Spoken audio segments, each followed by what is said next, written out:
government, even well, a person that's Jewish is not allowed to live on an island by himself. Meaning, he has to become part of a community. He has to do everything possible to become part of a Jewish community.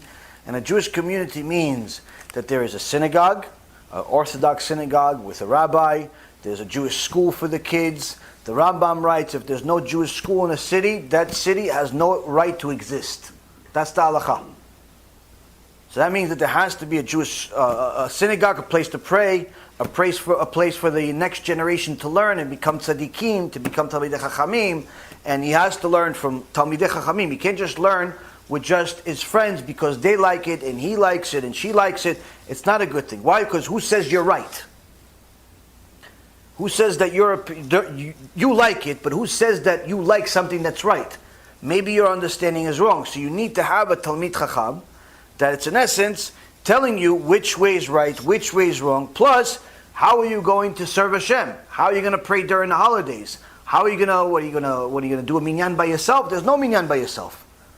During the holidays, Yom Kippur, Rosh Hashanah that's coming up, you have to listen to the shofar. You have to do all types of different things that are only done in the Keilah.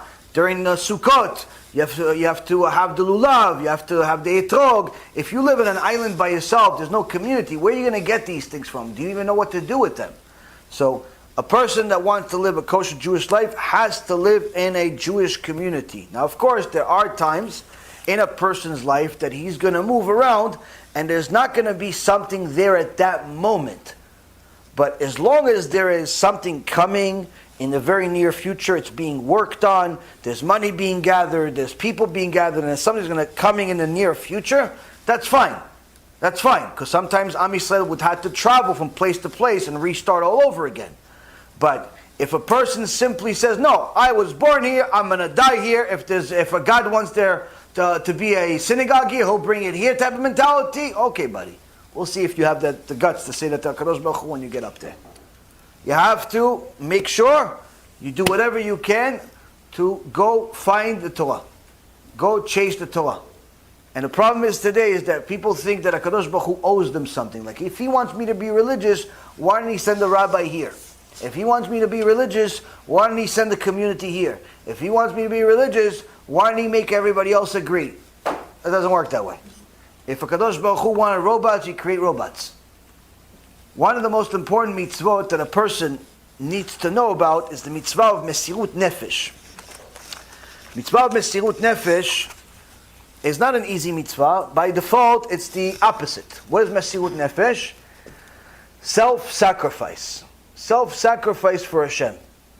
Now, question comes in the Gemara, Masechet Pesachim, page 53b. Says, when do you know that you are a Eved Hashem, a servant of Hashem? Everybody thinks that they're a servant of Hashem as soon as they put a kippah on, or a kisui rosh, a long skirt, a dress, maybe a peot, maybe a tzitzit. Everybody thinks, no, I'm a servant of Hashem. All day I'm watching shiurim. Yeah, you're a servant of Hashem. You have to test yourself. How do you know you're a servant of Hashem? I pray. Doesn't mean you're a servant of Hashem. I learn Torah. Doesn't mean you're a servant of Hashem. I do mitzvot. Doesn't mean you're a servant of Hashem. Who's servant of Hashem? Moshe Rabbeinu was servant of Hashem. Moshe Rabbeinu was servant of Hashem. But you're also obligated to be servant of Hashem. Eved Hashem. How do you know? We're all obligated to be Eved Hashem. The ladies, the men, everybody. And not to be Moshe Rabbeinu. Everybody's in their own level. But the point being, we're all obligated to do it. How do you know you're there? How do you know how did you get there? As soon as you come to the conclusion that you're going to do what Hashem said, even when you don't want to, that's when you start understanding the role of an Eved Hashem. If your servitude of Hashem is only on your conditions, you are as far from being an Eved Hashem as Bilam was. If you are going to serve Hashem only when it fits your agenda, only when it fits your schedule, only when it fits your budget, only when it fits your lifestyle, you're not an Eved Hashem. You're just another person that maybe does some mitzvot. An Eved doesn't have his own or her own will. An Eved has the will of the master. Now, of course, that doesn't necessarily mean that he wants to do it, but he's going to do it because the master said so. So that means that the master said, wake up early in the morning. I don't want to wake up in the morning. Who wants to wake up early in the morning? No one wants to wake up early in the morning. But the master said to wake up early in the morning. So guess what you have to do? You want to be an Eved Hashem? You have to wake up early in the morning. You don't want to be an Eved Hashem? Or you want to pretend? Pretend. Wake up at 12, 1, 2, 3, 5 o'clock. Wake up. Go ahead. Pretend in your head. Eved Hashem means you have to learn Torah. Yeah, but I don't like to learn Torah. Okay, so you're not going to Eved Hashem. No, but I want to be Eved Hashem. Okay, I'll learn Torah when I get a chance. That's not an Eved Hashem. I'll learn Torah when I have time. That's not an Eved Hashem. I'll learn Torah when I'm in a good mood. That's not an Eved Hashem. I'll learn Torah when I feel good. It's not an Eved Hashem. You know what Eved Hashem is? You learn Torah even when you don't want to. Even when you're sick. Even when you feel like you're about to die. Even when you feel like you're on fire. Even when you are tired. Even when you are busy. Even when you hate it. Even when you don't understand it. Even when you simply want to run away. You know what you do? You learn Torah. That's an Eved Hashem. Yeah, but I feel like I'm wasting my time. Perfect. Just do it. Yeah, but I'm not benefiting out of it. No, you're benefiting. You're being an Eved Hashem. Yeah, but I'm not learning anything. I'm learning. I'm reading. I don't understand a single word. Perfect. Who said you have to understand? Who said you have to understand? What did HaKadosh Baruch Hu command? Learn Torah. Learn Torah. He didn't say you have to understand. Learn Torah. Obviously, try to understand, but learn Torah. Yeah, but why don't I just go read, like, I don't know, a kid's book or something? If that's Torah in that kid's book, read it. But if it's not Torah, then read what you're reading. Why? Because that's what HaKadosh Baruch Hu wants you to do. But it's hard. Perfect. That's perfect Eved. What do you think? It's an easy job for the Eved? An Eved Hashem, Rabotai, is the person that when someone insults him, when someone yells at him, especially when it's his wife, especially when it's her husband, and she knows Hashem doesn't want me to respond. Hashem doesn't want me to curse back. But I want to. I want to curse him to make sure his mother is reminded of what I think of him. I want to do something to this person that he's going to remember for the next 3 generations. But you know what I'm going to do?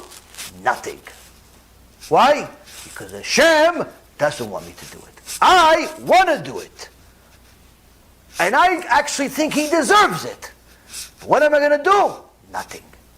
I'm going to sit quiet. Tatale, I love you, honey. While he's cursing me. Yes, show me you're cursing. I love you so much. You're so cute when you curse. You're so adorable. What do you want to eat? What do you want to eat? You want salad with the steak? Why? Hashem wants me to stay like this. Why? Because if I fight with him, you know what's going to happen? It's going to get worse. So I'm going to do what Hashem wants me to do. What Hashem wants me to do, stay quiet. Yeah, but he's insulting you publicly. He's writing stuff against you on the internet. He wrote 8, 9, 10 articles about you. He called you names. He did this. Baruch Hashem. What do you mean Baruch Hashem? Why don't you tell him back? Why? For what purpose? To show who? Who am I showing? Did he insult Hashem? No, he insulted you. Who cares about me? If he insulted Hashem, that's something for me to respond to. Insulted me? Who cares about that? Why? Hashem. It's all the thing. It's the only thing that matters. And Eved Hashem Rabotai Yekarim means that you're going to do a bunch of stuff that you don't want to do. Why? Hashem wants you to do it. And as soon as we realize that that's the life we're supposed to aspire to be, that's when we begin our journey of being an Eved Hashem. Not quite Eved Hashem, but that's when we begin our journey. B'Shem Hashem Na'aseh v'Natzliach, we're very excited to offer you the new Be'ezrat Hashem app 3.0. It's a newer, faster app, full of Torah, lots of Kedusha by the Shiurim that we do, myself, Rav Ephraim, Rav Chaim, where you'll have also newer features where you're able to use the app while you're using other applications on your phone. You'll be able to share the lectures directly from the app. You'll be able to donate online and support our Cube and our Torah work that we're doing. And the most exciting feature is that you'll be able to actually ask questions directly on the app and get answers from the rabbis directly from the app. This is something unprecedented, and Baruch Hashem will be able to offer it.